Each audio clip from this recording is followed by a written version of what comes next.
صباح الخير، كل سنة وانتم طيبين بمناسبة عيد الميلاد المجيد، وهو مولد السيد المسيح. ربنا يحفظنا بسلام ويكون سلامه معنا دايما امين. النهاردة عندنا شوية اخبار قد تكون صادمة شوية او متعلقة محزنة شوية، وهي تعليق لميس الحديدي على واقعة فتاة الغربية. فتاة الغربية، الفتاة التي أقهرت وابتزت وعقبت الإعلامية لميس الحديدي على واقعة فتاة الغربية بسنت خالد بسبب صور مفبركة جرى ابتزازها في مقابلة، قائلا: هذا حادث تنمر كبير ذهبت ضحيته طفلة في عرف القانون لم تتجاوز 16 سنة بسبب صورة مفبركة من شباب متنمر، شباب متخلف، شباب جاهل. وتبعت خلال تقديم برنامجها كلمة أخيرة المذاعة على شاشة أون مساء الاثنين، قائلا: البنت اكتئبت وحزنت وصنعت في نفسها ما لم يتخيله إنسان. ونتيجة إن اليوتيوب ما بيسمحش بالالفاظ اللي المفروض ان انا اقولها، ان هي وصلت نفسها سلمت نفسها للشيطان، وتركت رسالة لاهلها بتقول انها بتحاول الدفاع عن نفسها، وانها ليست هذه الفتاة الموجودة في الصور المفبركة، مشددا على ان الحادثة تدق نقوص الخطر حول مخاطر.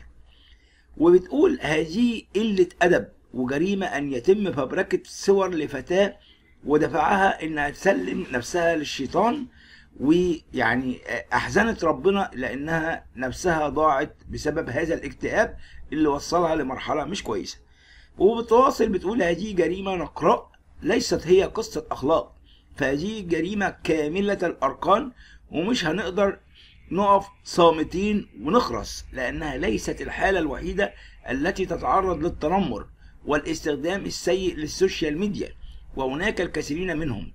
الامريكان واوروبا بيستخدموا السوشيال ميديا للتفوق، للتنمية، للتطور، عشان يعلوا. اما احنا كمصريين بنستخدم السوشيال ميديا في السفالة الوساخة وقلة الادب.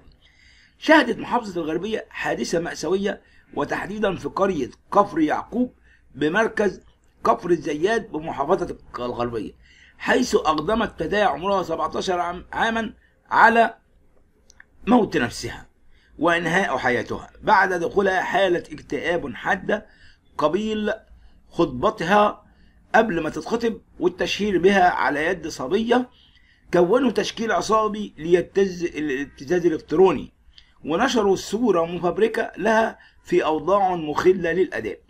فما كان من الفتاة إلى أن تناولت حبة الغلال السامة لأنها تتخلص من حياتها.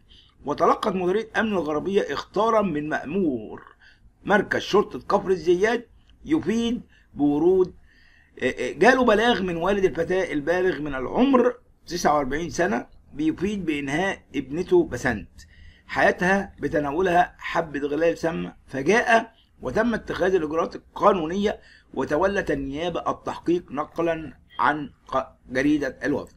أنا بتكلم ببطء عشان مشتركيني وأحبائي طلبوا مني إن أنا أتكلم بهدوء تام. تعالى تعرف على العقوبة المنتظرة لمتسبب في وفاة ضحية الصور المفبركة لهذه الفتاة البسيطة.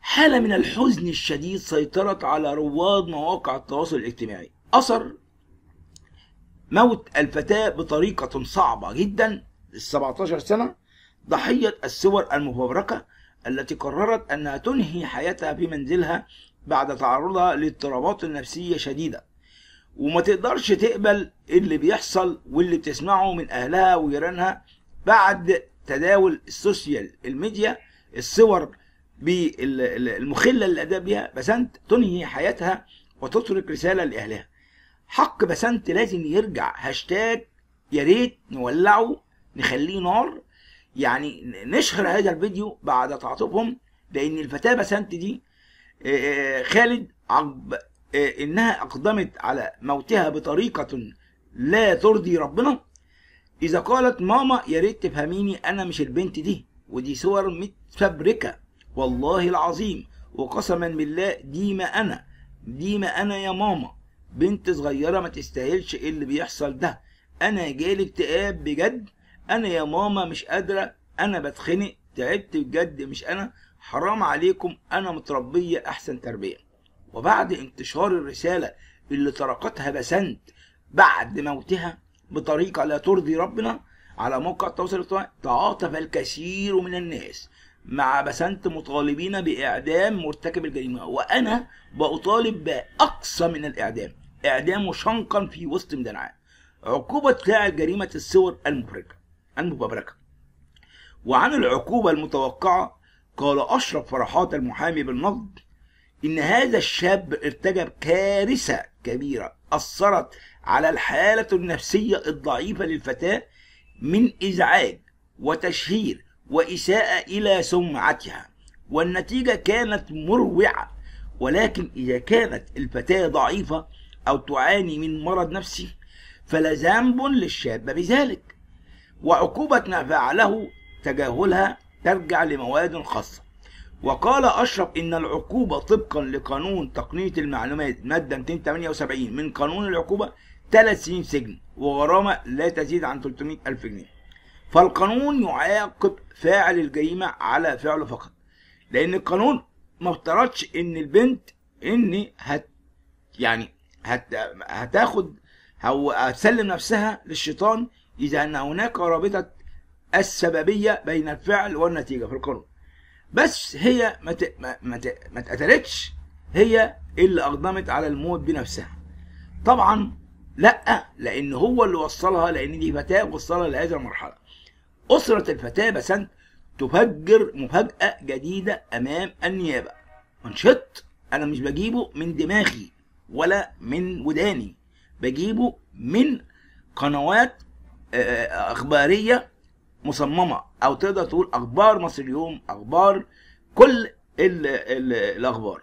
فجرت أسرة الطالبة بسنت خالد والتي قامت بإنهاء حياتها بعد تناولها حبة غلة سامة بقريتها كفر يعقوب التابعة لمركز كفر الزيات الغربية، وبعد وصولها لحالة نفسية سيئة، والتي أصبحت حديث السوشيال ميديا بعد فبركة صور لها بقريتها من قبل شابين مفاجأة أمام النيابة.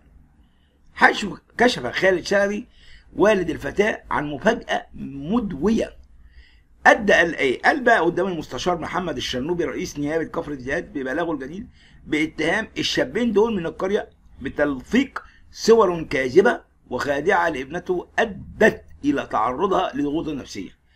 إن أحد المدرسين ويدعى ميم ألف مقيم بقرية مجاورة لقرية الفتاة قام بالتنمر عليها أمام زميلتها أثناء الدرس الخصوصي الذي كانت تحضره مع زميلتها في قرية مجاورة لهم في مادة الكيمياء، حيث تنمر عليها المدرس السافل أمام زميلتها بعد علمه بانتشار الصور المفبركة والمزيفة، قائلا لها: يا بنت انت أصبحت ترند مثل أغنية شيماء المتداولة في إيحاء منه لانتشار صورها المفبركة وتداولها. طبعا مدرس هو ما يعتبرش مدرس، لأن المدرس هو تربية قبل ما يكون تعليم. وكشف عبد الله أبو المجد خطيب شقيقة الفتاة الضحية ومحامي الأسرة في نفس الوقت أنه تم ذكر ذلك في تحقيقات النيابة، وتنمر ذلك المدرس على بسنت في الدرس الخصوصي أثر على نفسيتها وزاد من الضغوط عليها، وكان ذلك في يوم إقدامها على إنهاء حياتها، مشيرا إلى أن التحقيقات مستمرة في الواقعة، وإن ذلك كان سببا في انهيار حالتها النفسية. وكانت نيابة كفر الزيات بمحافظة الغربية تحت إشراف المستشار محمد الشرنوبي رئيس نيابة كفر الزيات استمرار التحقيقات في وفاة هذه الطالبة بسنت شلبي 16 سنة بالصف الثاني الثانوي الأزهري بقرية كفر يعقوب التابعة لدائرة المركز، بعدما تقدم أسرتها ببلاغات جديدة في ملابسات وفاتها منذ عدة أيام أثر تناولها مادة سامة داخل غرفتها بمنزلها، ووفاتها متأثرا بذلك، حيث استمعت النيابة إلى أقوال عددا من أسرة الطالبة المتوفية وأضافت أقوالهم وبلاغات جديدة في ملابسات وفاتها بالتحقيقات. وجهت الأسرة اتهامات لشابين بنفس القرية قاموا بتركيب صور خادشة للحياة لها على غير الحقيقة ومفبركة ونشرها بين أوساط أهل القرية والشباب لابتزازها والتنمر ضدها وتشويه سمعتها، مما أثر على نفسيتها وحياتها الشخصية، وقيامه بإغلاق باب حجرتها. تناولت حبة سامة أودت بحياتها بعد تركها خطاب تؤكد فيها لوالدتها أنها ليست الفتاة الموجودة في هذه الصور المفبركة. وهذا وبناء عليه قرر محمد الشرنوبي رئيس نيابة كفر الزيات التحقيق استدعاء الشابين اللذين تم اتهامهم في البلاغ الكديد المقدم من أسرة الفتاة والتحفظ على جهاز المحمول الخاص بالطالبة لفحصه وتكليف المباحث بسرعة عمل التحريات حول الاتهامات الجديدة في الواقعة واستمرار التحقيقات. وكان اللواء هاني عويس مدير أمن الغربية قد تلقى اخطارا من نقطة مستشفى جامعة طنطا يفيد بورود فتاة تدعى بسنت شلبي 16 سنة طالبة بوصولها إلى المستشفى في حالة متأخرة بسبب تناولها حبة سم وتوفيت ولم تفلح محاولات إنقاذها. وأمام ذلك قرر اللواء ياسر عبد الحميد مدير مباحث الغربية تشكيل فريق بحث برئاسة الرائد أحمد شيحة رئيس مباحث كفر الزيات لكشف غموض الواقعة. ودلت التحريات على أن الفتاة مرت بظروف نفسية قاسية مؤخرا أدت إلى قيامها بتناول مادة سم أدت إلى وفاتها، وتم تحرير محضر بالواقعة. وقررت النيابة التصريح بدفن الجثة. وبعد الانتهاء من مراسم الدفن وتلقي العزاء تقدمت أسرتها بأقوال جديدة إضافية إلى محضر الشرطة، وتقدموا ببلاغ ضد شابين بالقرية قاموا بتركيب صور مفبركة ومزيفة لها بالباطل وتهديدها بذلك ونشرها، مما أدى إلى انهيار نفسية الفتاة بسنت شلبي بسبب الضغوط النفسية التي مرت بها، وقيامها بكتابة خطاب قبل وفاتها بخط يدها: ماما يا ريت تفهميني أنا مش البنت دي، ماما يا ريت تفهميني أنا مش البنت دي، وإن دي صور متركبة والله العظيم وقسما بالله دي ما أنا يا ماما، بنت صغيرة ما تستاهلش اللي بيحصل لها ده، جالها اكتئاب بجد، بتقول أنا يا ماما مش قادرة، أنا بتخنق، تعبت بجد. وقالت في آخر الرسالة: مش أنا، حرام عليكم، أنا متربية أحسن تربية. ومن جانبها قام رواد السوشيال ميديا بكفر الزيات بتداول القضية تحت هاشتاج شباك حق بسنت خالد لازم يرجع على نطاق واحد، ولا زالت التحقيقات جارية حتى الآن. أحبائي وأعزائي، هذه الأخبار أخبار صادمة لما يفعله الشباب. تفاصيل جديدة يكشفها محامي أسرة بسنت الفتاة المنتحرة، فبركوا صورها وقالوا هنجيب مناخيرك الأرض. التفاصيل الجديدة: قال عبد الله أبو النجد خطيب شقيقة بسنت ومحامي العائلة في نفس الوقت أنهم لم يعلموا بواقعة ابتزاز بسنت ونسب الصور المفبركة لها إلا في يوم انتحارها، وقالوا والدها كان ماشي في القرية وشباب أعطوه صور خارجة على التليفون وهو طلع يواجه بنته في الصور، فهي قالت له دي صور متركبة وده مش جسمي. وأشار عبد الله أبو المجد خلال مداخلة هتافية لنا نحن الصحفي جرجس قدسي على قناتنا الملكة والأمير إلى أن والد الطفلة بسنت صدق كلام بنته، ولكنه طلب إنها تكمل حديثها بعد صلاة الجمعة.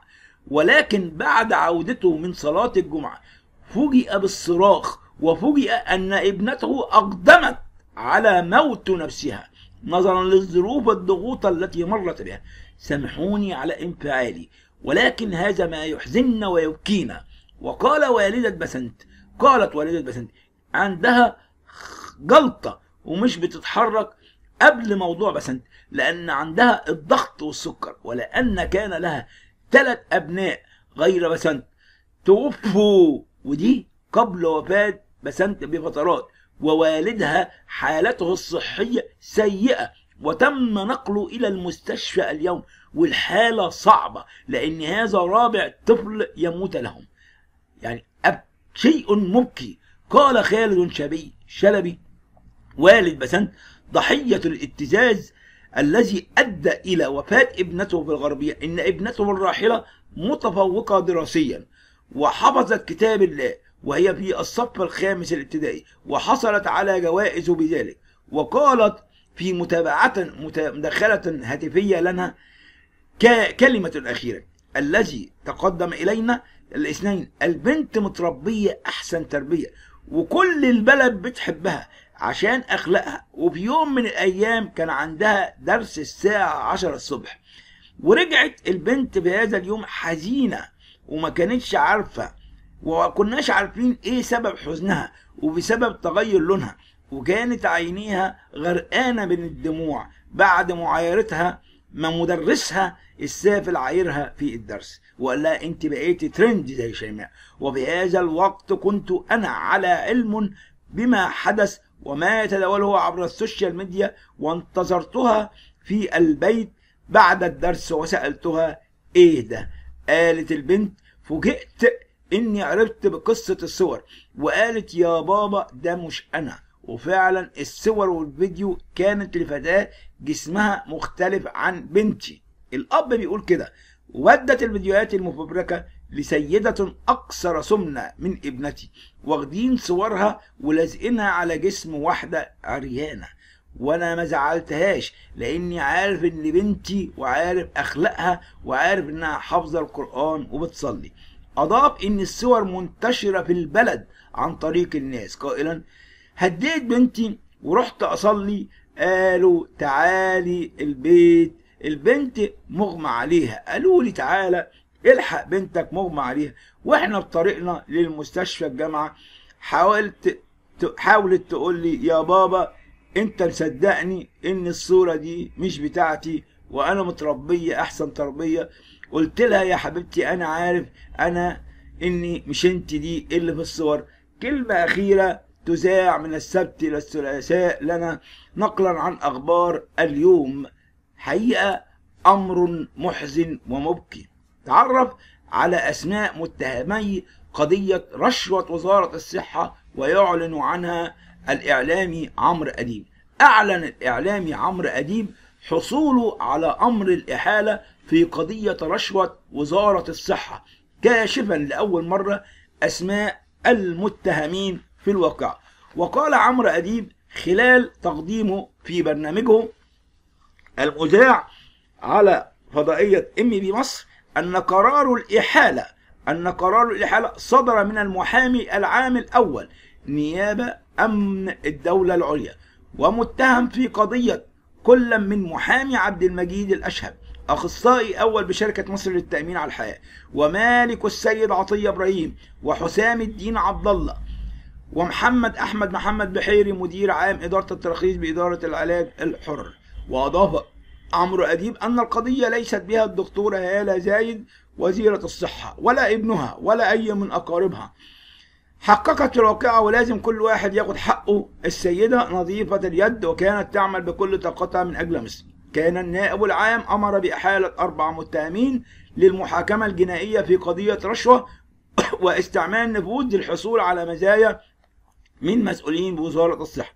وذكرت النيابة في بيان لها أنها وجهت النيابة للمتهم الأول أنه طلب لنفسه مبلغ 5 مليون جنيه وأخذ منه 600 ألف جنيه على سبيل الرشوة من مالك مستشفى خاص بواسطة متهمين آخرين مقابل استعمال نفوذه للحصول من مسؤولين وزارة الصحة على قرارات ومزايا متعلقة بعدم تنفيذ قرار غلق المستشفى لإدارتها بغير ترخيص، وإعداد تقرير مزور يثبت غير ذلك عدم وجود أي مخالفات بها. وذكرت النيابة أنها أقامت الدليل للدعوة من أقوال 13 شاهد من بينهم مالك المستشفى اللي أبلغوا هيئة الرقابة الإدارية بواقعة الرشوة فور طلبها، وصاير المرتشي بإذن من النيابة حتى تم ضبطه، فضلا عن إقرارات المتهمين الاثنين اللذين توسطا في الرشوة وفحص هواتف المتهمين المحمولة المضبوط.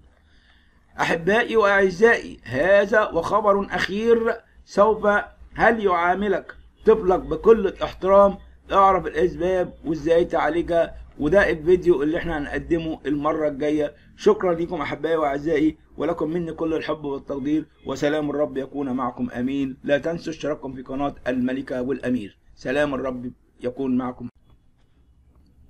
مساء الخير أحبائي وأعزائي، إن قناتكم قناة الملكة والأمير التي تعشق جماهيرها ومشتركيها.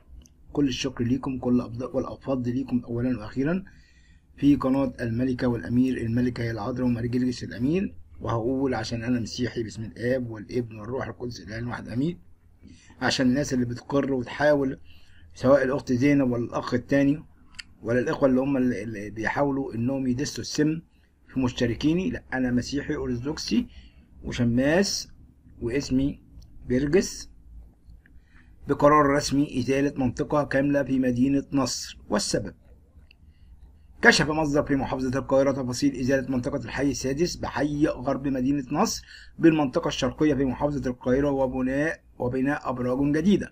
وأكد المصدر في تصريحات خاصة لبوابة الأخبار اليوم أن المحافظة ستقوم بإزالة تلك المنطقة لتطويرها وبناء أبراج سكنية على غرار مثلث مصبيرو في وسط البلد، وذلك بعد رصد عدد كبير من العقارات آيلة السقوط، مضيفا أنه سيتم تطوير المنطقة بالكامل لتصبح بشكل جديد. وعن تعويضات الملاك، أشار المصدر إلى أنه سيتم دفع تعويضات للملاك في حالة طلبهم ذلك أو تأجير شقق بديلة لهم حتى الانتهاء من المشروع وعودتهم مرة أخرى لتلك العقارات. وقال المصدر إلى أن المحافظة لم تقم بإزالة أي منشآت خدمية بتلك المنطقة، نفيا إزالة مركز شباب مدينة نصر ومستشفى جراحات اليوم الواحد. وأكد المصدر أنه غدا سيتم عقد اجتماعا بين رئيس حي غرب مدينة نصر ونائب محافظ القاهرة للمنطقة الشرقية لحصر العقارات التي سوف يتم إزالتها، مرجحا بأنه من الممكن إزالة 125 بلوك جديد. هذا هو الخبر الأول. ما بتعاير زوجة ابنها بشيء لم يراه إلا زوجها في جسمها وشاهد رد مبروك. الشيخ الحماة بتعاير مرات ابنها بشيء محدش شافه غير جوزها. حماتي بتعايرني بحاجة في جسمي ما شافهاش غير جوزي ومبروك بيرد عليها. حماتي بتعايرني بحاجة ما شافهاش غير جوزي. سؤال تلقاه الدكتور مبروك عطية أستاذ الشريعة بجامعة الأزهر من سيدة ليرد عليه قائلا: هذا الأمر حرام على الزوج أن يكشفه، وحرام أيضا على الأم أن تبوح به، وما كان ينبغي على الزوج أن يكشف ستر زوجته بوصفها لأمه أو لأخته أو لأصحابه. وقال أستاذ الشريعة بجامعة الأزهر أن الدين ليس صلاة ركعتين وصيام يومين، مستشهدا بحديث ورد عن أبو هريرة رضي الله عنه قال إن النبي رسول الإسلام قال: إنما بعثت لأتمم مكارم الأخلاق، وليس من الأخلاق أن يصف زوج ما لا يراه غيره في زوجته لا أحد. واستشهد عطية أيضا بقول ربنا سبحانه وتعالى قال في سورة الحجرات: ولا تنابزوا بالألقاب بئس الاسم الفسوق بعد الإيمان ومن لم يتب فأولئك هم الظالمون. وأضاف أيضا أستاذ الشريعة عبر فيديو نشره عبر قناته على اليوتيوب: ناصحا عليكم أن تغيروا الفيس ووجه الميديا وعرفوا الناس الذين لأن الدين وسلوك وأخلاق وشعار الكلمة، مستشهدا في قوله في سورة إبراهيم: ألم ترى كيف ضرب الله مثلا كلمة طيبة كشجرة طيبة أصلها ثابت وفرعها في السماء تؤتي أكلها كل حين بإذن ربها ويضرب الله الأمثال للناس لعلهم يتذكرون. مثل كلمة خبيثة كشجرة خبيثة اجتزت من فوق الأرض ما لها من قرار، يثبت الله الذين آمنوا بالقول الثابت في الحياة الدنيا وفي الآخرة ويضل الله الظالمين ويفعل الله ما يشاء. طبعا ما يصحش أيا كان سواء مسيحي أو مسلم شخص يستر عور زوجته. الخبر السعيد: مسلمون ظهور 15 مايو يهنئون الأقباط المسيحيين بمناسبة العيد الميلاد بالطريقة الرائعة. ما هي الطريقة؟ طريقة جميلة. هنأوا مسلمين ظهور 15 مايو مسلمو الزرايب الشعب القبطي على طريقتهم الخاصة بمناسبة العام الجديد وعيد الميلاد المجيد عن طريق تعليق لافتة على كنيسة قداسة البابا شنودة الثالث بالزرايب، وتزين المنطقة باللافتات وكتبوا عليها مسلمون ظهور 15 مايو وعنهم الحاج صابر محمد يهنئون أبونا أثناسيوس وأخواتهم المسيحيين بعيد الميلاد المجيد. ووجهوا المسيحيين الشكر لهم قائلا: شكرا على مشاعركم الطيبة الحاج كمال وأولاده ومسلمي الزرايب لنهنئكم لشعبنا وأبونا أثناسيوس بالعام الجديد وعيد الميلاد، وما فعلتوه يعبر عن مقدار المحبة. دامت مشاعركم بالرقيقة ومحبتكم لنا. وجدير بالذكر أن هناك الكثيرون يحرمون التهنئة بأعياد الميلاد، وجاء رد الدكتور محمد الباز رئيس مجلسي إدارة وتحرير جريدة على تحريم تهنئتهم قائلا: مش من الإنسانية، ده رئيس جريدة الدستور، أن نحرم تهنئة المسيحيين بأعيادهم، وعندما يقوم المسيحيين بتهنئتنا في أعيادنا فلا يعني بذلك دخولهم الإسلام، وعندما يقومون المسلمين بتهنئة المسيحيين بأعيادهم فلا يعني دخولهم المسيحية. فالبساط أحمدي وأشار خلال صفحته الشخصية على موقع التواصل الاجتماعي فيسبوك إلى أن رسول الإسلام قال: تبسمك في وجه أخيك صدقة، فبذلك التهنئة بين المسلم والمسيح نوع من العلاقات الإنسانية. وأضاف الباز قال: نحن محتاجين نوسع صدرنا شوية، ومساحة الإنسانية لابد أنها تزيد عندنا، لأن لو الإنسانية اتطورت ستسمح أن يكون في سماحة ومساحة الناس تتقارب وتحتفل بأعياد بعض، ولأن الإنسانية هي اللي بتجمعنا. وادي الحاج صابر مقدم ومعلق حاجات جميلة جدا جدا، حاجاته الممتازة. جاءنا بيان آخر وكالعادة نذكر لكم دفن جثة نجل فنان شهير في غياب تام من نجوم الفنيين. يا ترى مين الفنان دوت؟ شيعة ظهر اليوم الاثنين بجنازة مجدي نجل الفنان الراحل محمد رضا من مسجد صلاح الدين بالمنيل وسط الحضور الأهل والأقارب. وأعلن أحمد رضا نجل الفنان الراحل محمد رضا عن وفاة شقيقه مجدي رضا، حيث كشف عن موعد ومكان الجنازة والعزاء، وكتب على حسابه الفيسبوك: إنا لله وإنا إليه راجعون، توفى رحمة الله تعالى أخي مجدي رضا، وندعو الله بتغمده بالرحمة ويغفر له. وقال: الجنازة غدا الاثنين من مسجد صلاح الدين بالمنيل بعد صلاة الظهر، والعزاء يوم الثلاثاء بمسجد الشرطة بأكتوبر. لا أراكم سوء في عدين لديكم ونسألكم. ولد الفنان محمد رضا في أسيوط 21 ديسمبر سنة 21. حصل على دبلوم الهندسة التطبيقية العليا سنة 38، وأيضا حصل على دبلوم المعهد الفني للفنون المسرحية سنة 53. تتلمذ على يدي يوسف وهبي وزكي طليمات، وعمل مهندس قبل أن يعمل بالفن. ومن أهم مسرحيات زقاق المداء. نجح بشخصية المعلم في مسرحية زقاق المداء، فالتصقت بها إذاعيا وسينمائيا وفي المسلسلات التلفزيونية مثل رضا بوند التي تحولت إلى فيلم سينما. نجح محمد رضا في أن يعطي شخصية المعلم الفكاهة، وقدم محمد رضا العديد من الأفلام التي نجح خلالها: جعلوني مجرما، بنات حواء، فتوات الحسينية، العتبة جزار أو العتبة جزاز، باريس والحب، ثعالب وأرانب، وأفلام كتير أوي والصاغة، بالإضافة للعديد من المسلسلات والمسرحيات التي نجح فيها تلفزيونيا. ومحمد الفنان محمد رضا شخص